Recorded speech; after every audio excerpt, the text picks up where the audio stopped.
魏征，朕对你是太纵容了，你在利用朕的宽容。朕告诉你，魏征，你不止一次毁坏朕的名誉，当众辱朕，你可知罪吗？臣不知罪。来人，在！给朕拖出去，革去一切官职，2州流放。魏征和李世民这一对冤家又吵起来了。忍无可忍的二凤直接下令要将魏征流放3000里。原来就在刚刚，房玄龄和长孙无忌在下朝后，正准备穿鞋离开太极宫之际，恰好看见对面的月华门正在装修。可是房玄龄身为左仆射，又掌管着户部和吏部，却对此事一无所知。于是出于职责所在的他，便来到两仪殿询问李世民月华门一事，结果却惹得李世民十分生气，于是对着房玄龄就是劈头盖脸一顿臭骂。你一个左仆射，你管朕部里事干什么？是臣的错，臣不该过问宫中的事情。月华门年久失修，朕让江心本修一下的。你们盘问个没完，好像朕做了什么见不得人的事。是臣的错。然而身后的魏征听明白了事情缘由后，立刻起身就是开怼。陛下，臣有2件事情不明。说，第一不明，陛下为什么责怪？第2个不明，大臣为什么要道歉？你哪这么多不明白？可面对李世民的愤怒，魏征却丝毫不慌，反而直接回怼这位皇帝。他表示，房玄龄身为当朝宰相，第一职责就是帮助皇帝治理天下，天下事无所不同，哪怕是宫里的事情也不例外。更何况房玄龄只是问问而已，又没有干涉，这又有何罪之有呢？天下事有合理的和不合理的，即使是陛下的事情也一样。合理的臣当助理完成，不合理的应当建议去除。宫内修奏何尝不是如此？我实在是不明白陛下为什么要发火，也不明白他为什么要道歉呢？此刻的魏征火力全开，爽得飞起，直接把李世民怼得颜面无存。但李世民却无法反驳人家说的真理，于是便打算敷衍魏征几句，让这位大唐第一喷子消停下来。国家大事那么多，一个修门的小事儿，他一个左仆射都要管，岂不误了大事儿？是大是小，不问清楚怎么能知道呢？那朕告诉你，朕的事儿用不着他管。看着李世民不知悔改还生气的态度，身为驯龙大师的魏征可不惯着他，仍然火力不减的继续输出。他表示，陛下身为天子，天子之事就是天下事，一举一动都关系到国家大局，怎么能随便处置？我看陛下是在敷衍我们吧？难道不是吗？陛下，魏征啊，魏征，朕对你是一忍再忍，却忍无可忍。魏征，朕对你是太纵容了，你在利用朕的宽容。朕告诉你，魏征，你不止一次毁坏朕的名誉，当众辱朕，你可知罪吗？臣不知罪。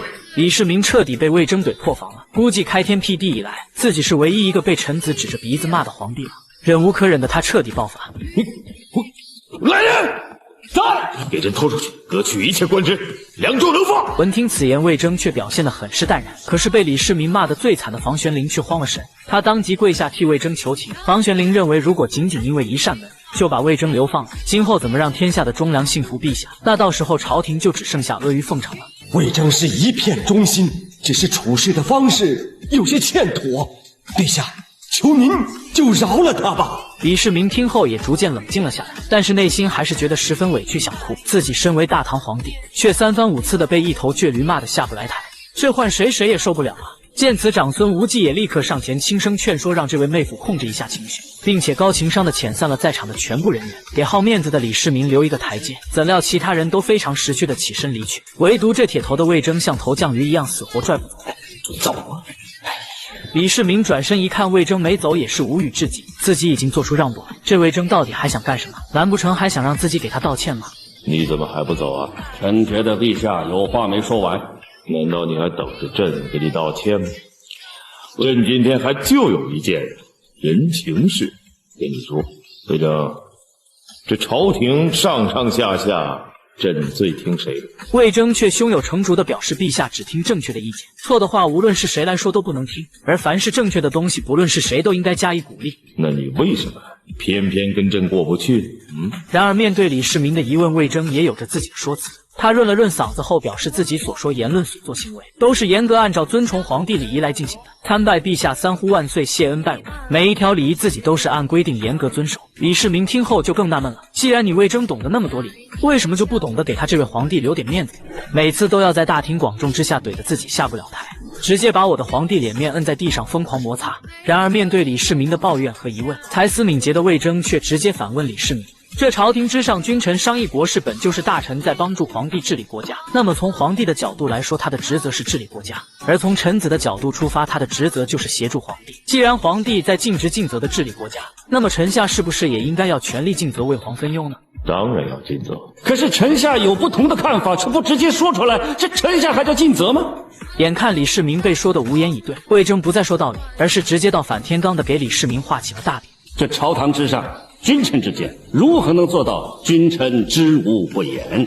这涉及到国家治理呀，这最终治理如何，千百年之后关系着皇帝的历史评价呀。一说到历史评价，李世民算是被彻底拿捏住了。毕竟纵观古今，哪位帝王不在意自己在史书上的评价？李世民自然也想给世人留下一个好印象，于是就不再怪罪魏征。魏征，朕的脾气你了解，想不通的事怎么也过不去，一旦想通了就没事。眼看李世民终于认识到了自己的错误，魏征很是欣慰地点了点头。尽忠尽责正是臣下的本分，而如何引导臣下尽责尽忠，那是君王的本分。李世民和魏征相视一笑，这对模范君臣再一次达成了共识。然而这还不算完，胸怀宽广的李世民甚至在第二天的早朝上说起这件事，并当着所有大臣的面做自我检讨，公开承认自己的错误，并向魏征道歉。魏征，你能接受朕的歉意吗？臣接受。然而魏征的做法直接惹得全场一片哗然，御史全万骑立马站了出来，希望李世民以藐视礼法为由诛灭魏征9族。然而魏征不愧是国服第一喷子，他既敢于毫不畏惧地批评李二，但又能在适当的时候用恰到好处的赞美让二凤心花怒放。朝理上虽然不是这样规定的，但陛下说过虚礼不敌实情，并要求臣下依照实情办差。现在陛下道歉是实，臣下若是以虚礼不予接受，这等于是不给陛下改错的机会。陛下今天能够如此对待魏征小事，也必定能够认真对待天下大事。陛下真诚的道歉，感人至深。